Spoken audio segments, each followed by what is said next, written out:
Howdy, Adam. Howdy, Scott. How are you tonight? If you thought traffic was bad on the connector, just imagine what it was like when everybody started to slow down a little bit because they look to the side and they see what? A guy riding a horse? Think about this, 132, as you mentioned, on board, all of them forced to squeeze out this tiny, tiny window. They slid down the wing of the plane just to get to safety. Systematically went through this strip mall here in Buckhead, hit a salon, hit a clothing store, then hit this boutique. And the damage here is really astounding when you think about it. This massive oak tree just right in front of this homeowner's front yard. CBS 46's Adam Harding. He is live in Midtown. Adam, I'm sure you're laughing at this music as well. We understand that some people you talk to are still scratching their heads about Valentine's. I think I'm one of them that's still scratching his head. This is flooding. This is all going into people's homes. This is going into their basements, and it's only getting worse. It's been a battle of technology versus Adam, and Adam, you finally won. It's a long day, as you can tell. Who grabbed a can of spray paint over the weekend, went to cars and homes. They did a lot of damage. Every day, Will, you have ridden your bike to school? Yeah, we got the seal of approval. Yeah, he's ready for tomorrow. Come on, Will, I'm going to beat you.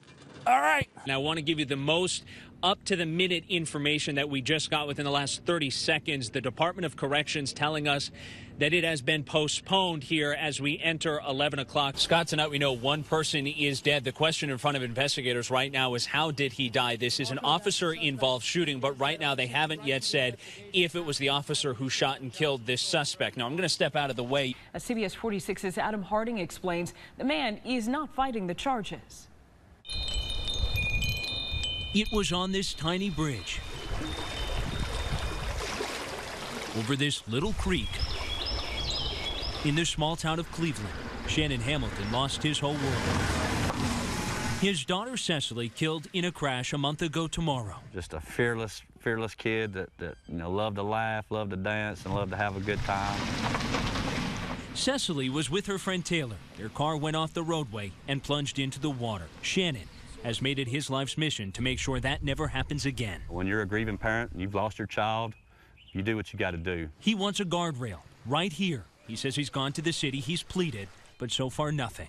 Almost 30 days went by, still nothing, and so I decided to take matters into my own hands. He thought he'd start building the rails himself. Police warned him not to. They were very respectful. They tried to talk me out of it.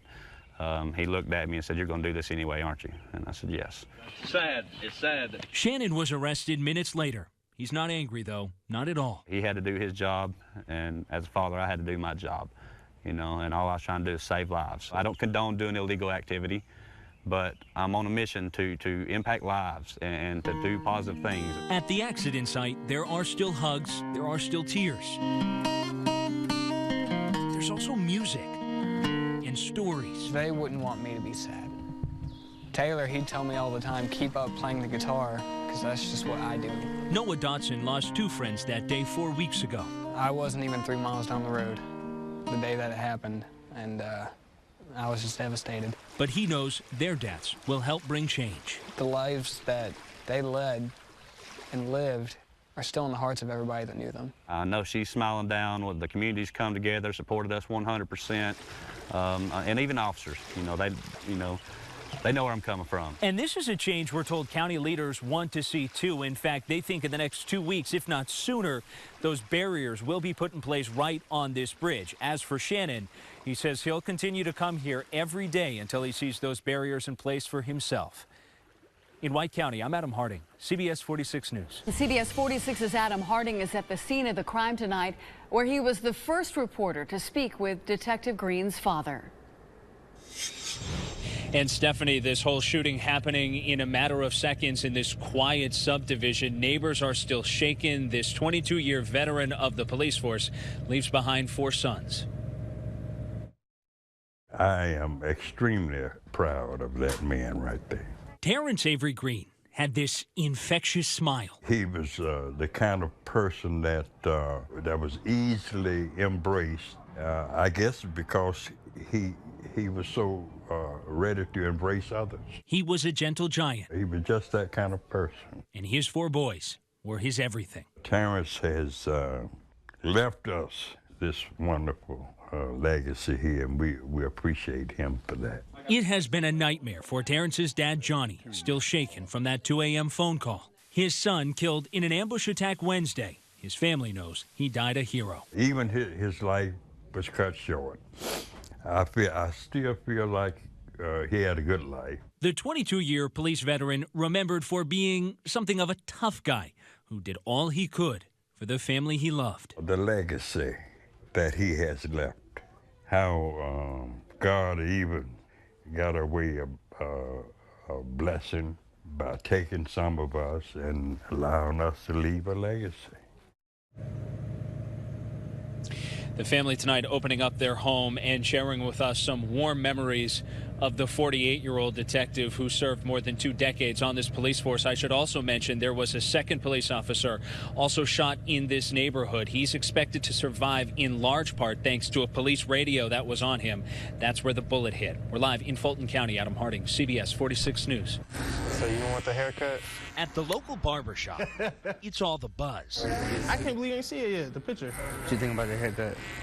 An old man haircut designed instead for kids acting out. Oh my God, that's going to be embarrassing for a child. Donna Bird's 10-year-old son Cameron So you want the haircut? isn't getting the so-called George Jefferson cut. This one? But she'd be on board if he starts to misbehave at home. I can see the embarrassment factor of it, of them going to school looking like an old man, and they won't want to do that again. You misbehaving in school? The whole thing began with the owner's son who started slipping in the classroom. So co-owner Russell Frederick pulled out his scissors and voila. Needless to say, his son was a little bummed. People care about their appearance, so if you take that away, I figured he would listen, and he did. It kind of started a movement. Cut that he did? That went viral? A hair-raising experiment that just took off. Well, that's the one. And it just went crazy, viral. It has its share of support. It's a good form of discipline, I think. You have to do something different these days. And some who say it goes way too far. But Russell isn't cutting it off or cutting it out. He says it works. You have to reach them before they get to the point where the law enforcement has to be the one to discipline them or punish them. So that's mainly our goal. So the Benjamin Button, the George Jefferson, I've been calling it all night, the George Costanza. Whatever you call it, a lot of people are talking about this one. They say here the hair grows back pretty quickly, so it's just a temporary punishment. Either way, what do you think? We, of course, want to hear from you.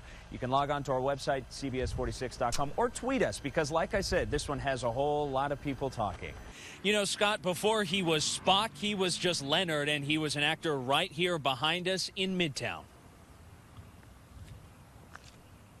Live long and prosper. They were 4 simple words that catapulted Leonard Nimoy into the household name he is today. He was Spock, and we loved it. And if you're asking a logical decision to make. But the 83-year-old didn't just live in space. He called Metro Atlanta home, too. In fact, he's got a lot of history here, from serving in the Army Reserves at 2 bases, including Fort McPherson in the 50s, to starring and directing in the Playhouse production of A Streetcar Named Desire, right here in Midtown at the famed Wimbish House, more than a decade before he got his big break, going where no man had ever gone before. I remember the whole family sitting down watching that very first episode, The Man Trap, and it was amazing. We saw phasers. We were so excited. Couldn't wait for the next episode to come out. Keith Watson grew up in love with this funny little character who was half human, half alien. He was 11 when Star Trek first premiered. His daughter, 50 years later, is still a fan. I was really sad. Lydia Watson was there 6 years ago at one of Leonard Nimoy's last public appearances right here at DragonCon. We were like 10th row, and so we were really close, and it was incredible.